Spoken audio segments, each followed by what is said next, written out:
When you say pushing your politics in your games, what does that mean? Okay, that one I think when I came across that question, that one actually made me think a lot about what does that mean, because a lot of people don't know how to address this. There's a certain at least in my mind, when you tell a story, the person you're trusting the person to tell you a story, a good story. You're not you're not there because the person wants to stick a hidden lesson in there for you one way or another, or at least, or even a lesson in one way to push it one direction or another. I think that like for instance, like this is something that I really surprised me with the especially with the progressive left, is why didn't they learn from all the Christians who tried to put the Bible man in their games, or Super Noah in their games? Like, how ridiculous did that turn out? And like, you're basically taking Mario and you're going to shove Noah in there and make it a Bible thing. That doesn't work, because, well, one, it's an awful game, and two, it doesn't teach anything that you want it to teach. Like, so how does that help? And especially with the social justice end, it's like, okay, well, it doesn't fit the medium, it doesn't respect the story, it doesn't respect the storyteller, it doesn't respect the audience. Basically, you're talking down to them and just using this as the way to sugarcoat the pill of whatever you want to feed them, whether it's blue, red, black, or white, whatever color pill you want to shove down their throat. It's very disingenuous. So even it doesn't matter what your ideology is, you have to respect the medium, the story, and what you're trying to do. And for the most part, if you respect the story, the story, whatever lesson will come out of whatever stuff is in there. But if you try to shove it down someone's throat, that's really the problem. And it doesn't matter what you believe. You have to respect the medium of itself. And I'm sure, like, there's a whole bunch of stories that you've read where it's all of a sudden, you're in the middle of a story, and all of a sudden the author's politics or personal views are like shoved in there for some reason. I don't know, have you ever read Ready Player One? No, but I've read Starship Troopers. Okay, well, I mean, I don't know if you okay. And when you're reading Ready Player One, and this is, imagine this being read out by Will Wheaton, okay? Because Will Wheaton was the actual person who read the book. But there's a whole section as you're reading through the book. There's a whole, like, 2 pages where the author goes around with, like, he talks about the advantages of masturbation and how great they are. And I'm like reading this, going like, did you have to put this in the book? This is totally unnecessary for you to do that. Like, it didn't add anything to the plot, and it was kind of weird that you put this in there. I mean, sure, the main character is going through a really bad breakup and all sorts of things like that, but there's like a whole, like, 2 or 3 pages that I'm like, this could be cut out of the book, and I'm surprised the editor didn't do it. But like, is that really necessary? That's the kind of things that you kind of run into sometimes when you're reading books. Like, what's his name, Stephen King. He goes on these big political rants on Twitter, and the last time he did that, someone posted like chapters of it on Twitter, where the kids, there's a whole section where the kids are actually having an orgy. I'm like, what? I didn't know that wasn't it. Of course, they wouldn't put it in the TV or the movie or anything like that, but that actually happened in the book. And like, where the hell did that come from, Stephen? And like, everyone, just sort of like pressing him on his politics, and where is this coming from? Why'd you write this scene? That kind of question comes up. So I mean, in works of art, sure, people's point of view do come up, but there's also sometimes it feels like the author or someone has some sort of problem that they want to put out there, and it happens. I mean, sure, but I don't. The better you're able to keep yourself out of the story, and the more you let the story speak for itself, the better. And I don't know if you know this, but like, that was the big contention between Tolkien and Lewis. So like, Tolkien basically said, let the story tell itself. And Lewis was like, no, you have to make it a Christian allegory of some sort. And that was a big problem between the two of them. So, and of the two, I think Tolkien has a longer lasting legacy. I mean, everything we have for video games and role playing games and everything comes from him. And that's why I think Tolkien was just that much better a storyteller, because he just, there are many themes in it that are very much with his religion and his belief system, but the legacy that he left, because he allowed people the freedom to explore the world in the way that he wanted, was far more far reaching and much more edifying for everyone, and so much better the culture for it. What about overtly political games like Metal Gear Solid or Detroit Become Human? Now that's when it's like an exploration of story. I mean, like, if it's within the story framework and you know what you're getting into, like, then that's something completely different. I think it's sort of like a contract of the story that you're telling. when someone, I think whenever someone goes into and like what is it? Like it's sort of like you going into a movie about women's suffrage. You know what it's going to be about, and you know what's going on, and you know what's playing forth in whatever story it is. Or if it's something with Martin Luther King Jr., it's you're not going there because it's not going to be political on some level, right? You know what the story is going to be about. Also, walking into a religious movie, you know that's what's there.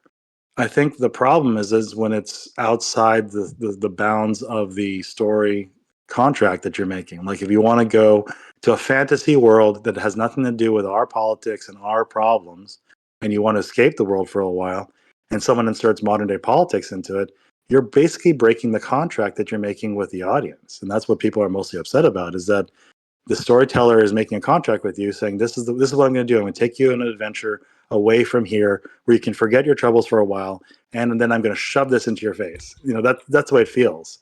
And I think it has to do with the story contract that you make based on the setting of the world you're inviting them into. And some people want to go into it and engage with it and contend with it, but that's up front. It's not coming in from behind like all of a sudden a sneaky thing. Sort of like dumping a picture, dumping pornography in the middle of a kids show. You definitely don't want to do that. It's like contract is safe for kids. Okay, that means certain things. I don't normally bring up questions from the chat, but this is a pretty good one, I think. Lord Okay, no Nurgle problem. asks that he Hi, says that Nurgle. Stan Lee at a Q&A once said that he writes his story first and then afterwards he goes in and adds messages where it can fit in. What do you I think of mean, that? if that works with the way he's told it, and then his audience trusts him, and he's been able to do it in the way that he does, and all more power to him. I mean, X-Men in itself is all about people who don't fit into society one way or another. That speaks on many levels to different people. So and the prejudices thereof, and he does a very good exploration of both sides of the coin. Professor X versus Magneto, right? Magneto is a negative. I'm going to retribution against people who are against me, versus Professor X, who wants to live in harmony with people who with the people who just don't understand them and want to educate people. Like he plays between the sides. So but that's the thing. Like when you walk into that setting and you know what X-Men's about, you expect those themes and you expect what's going on there. And I think that's where a lot of people they expect there's a certain contract you make with the storyteller, and the storyteller also has the expectation to stay within the bounds of the canon and of what the story is about. There are ways of breaking storytelling rules as well as in-universe rules that violate what people expect of you. And so there's a certain respect that people should have all around, because they're dealing with something that's greater than themselves. It's not just simply the plaything of the IP owner. It's greater than both the audience and the author. And the author has the privilege of being the storyteller, and they have a grave responsibility. And this is something that I think people don't really quite get, is that the IP is not merely a plaything. It's something greater. And each of us have responsibility to do so. And the audience themselves, they have responsibility to, in a sense, call out when they think something doesn't fit. And they also have to protect the story itself. So I think there's a place for all of us in this. And I think that conversation is lost because everyone's saying, well, the IP owner, they own it and they can do whatever they want. That's not true. And we all know that. Even the original writers, I mean, two original writers that have really messed up their own IP, not badly, but they overstepped it. Well, Lucas, for one, when people were talking about episode one with the midichlorians thing, that is an in-universe breaking the rules of the lore of Star Wars. And Lucas himself knew it and stepped away from it very quietly. And another person who's struggling it right now is J.K. Rowling with Fantastical Beasts. She's breaking the rules of her universe many times over, as well as the lore of established characters. And even though she's the original creator, she's breaking certain rules, and people are starting to talk about not necessarily her politics, but basically how she's handling the story, and the story itself is bigger than her now. And unfortunately, she's treating it like it's her own special thing. But it's not. It really is bigger than her, and I think that's something that a lot of people don't understand about these stories. Is everything political though? Okay, no. I mean, if your world is really small, then yeah, everything should be political. Like everything's sexist, everything's racist, everything's homophobic, right? I mean, that's also the problem with a lot of Christians. Like everything's about Christ and everything's about Jesus. And like, no, there are places in the world that's bigger, and it's the world is more fantastical if you allow itself to be. And if you don't, then I really feel bad for those people who always feel everything's political. And honestly, to be truthful, people who think like that are pretty darn depressed. If you really think about it, most people who you think are like that are probably seriously dealing with a lot of issues, and most of the time probably on edge, or never allowing themselves to rest and relax. I don't know about you. Like, how about you, Kevin? Do you feel like there are people like that in your life who are far too political and don't know when to rest? Um, I think some people would say that I'm like that actually. Then maybe there's a chance for you to say, like, I mean, but the thing is, you're a gamer, so like you do know there's a place for you to sit down, relax, and play video games. And there are people in the world who say you don't even play video games because that takes away from time where you can be an activist. But I mean, I'm also a very weird person in the sense that I like also in theory am a mhm. political streamer and talk about politics all the time for like a hobby on the Yeah, internet. So like it's sort of a weird. I'm. It's probably okay to some degree that I'm political, but I have noticed too that I do think that it harms my relationships with people to some extent. I think that it would be better if I was able to decompress more. yeah.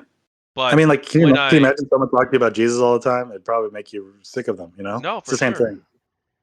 And it is, and I feel like it's something I need to work on as a person actually, because like I'll be doing these streams and I'll be talking about politics and then I'll be like thinking while I'm by myself and I'll be like trying to form like better arguments and explore different ideas and like always thinking about like okay, how am I going to structure this? How am I going to do this thing?